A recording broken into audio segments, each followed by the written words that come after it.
Je voudrais rassurer la clientèle de la SBE que je suis ici dans mon devoir de restitution de la bonne information.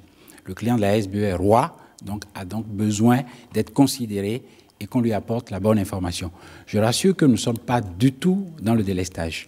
Je voudrais expliquer donc à la clientèle qu'est-ce qui se passe depuis lundi. Nous sommes alimentés, comme tous les Béninois le savent depuis un certain temps, par le système électrique de la communauté électrique du Bénin qui rassemble le Bénin et le Togo. Donc la CEB importe l'énergie depuis le Nigeria et également depuis le Ghana. Depuis lundi, donc, l'importation du côté du Nigeria nous fait défaut parce que nous avons enregistré par l'information que nous avons eue du Nigeria un dysfonctionnement sur la ligne de transport qui amène l'énergie depuis le Nigeria jusqu'à la limite de Sakété. 2 interruptions ont eu lieu, la première interruption le lundi à 13 h et la seconde à 19 h. Le mardi également, nous avons enregistré autour de 19h45 une deuxième interruption due à la défaillance de la ligne de transport qui doit nous amener l'énergie également depuis le Nigeria jusqu'à la frontière de Sakété avant la distribution. Et ce matin à 5h10, nous avons enregistré également une perturbation. Alors, qu'est-ce qui s'est passé au Nigeria? C'est qu'il y a eu plusieurs défauts qui ont entraîné l'arrêt total de la production. Donc, on parle de blackout et disparition de la tension.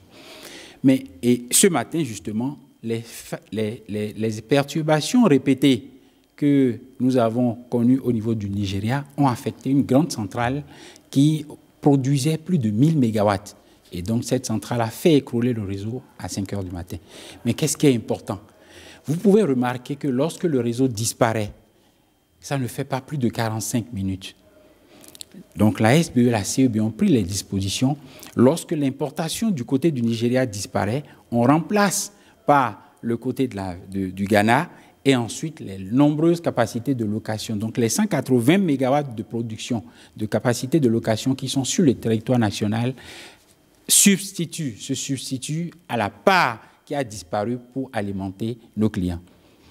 Lundi, nous avons produit environ 1 heure de temps pour 80 mégawatts.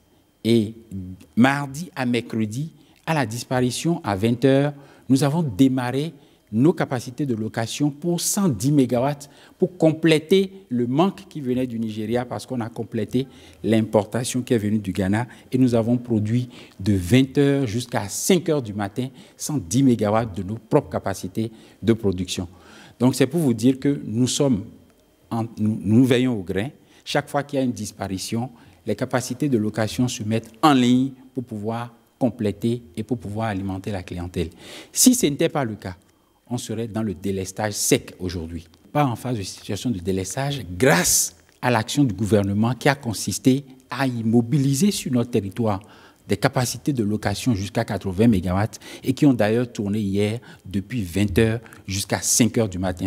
La situation actuellement est à la normale parce que le réseau de TCN a été rétabli. Les centrales de production qui sont au Nigeria ont recommencé à produire et nous importons la totalité aujourd'hui, actuellement, à l'heure où je vous parle, depuis le Nigeria. Je peux vous dire que nous avons envoyé une mission au Nigeria, d'accord, pour aller discuter avec les autorités du Nigeria pour comprendre quels sont les impacts. Et donc, si jamais, au cas où il y a des perturbations, c'est rassurer que la clientèle que les capacités de location sont là pour pouvoir secourir et compléter le manque qui vient du Nigeria. Nous considérons le client de la SBE et donc nous lui apportons la bonne information par rapport à toute situation qui se pose. Et rassurer également que le gouvernement a pris toutes les dispositions pour que le délestage soit complètement au passé. Il n'y a plus de délestage. La prise en charge de toute éventualité par la SBE est totalement sous contrôle.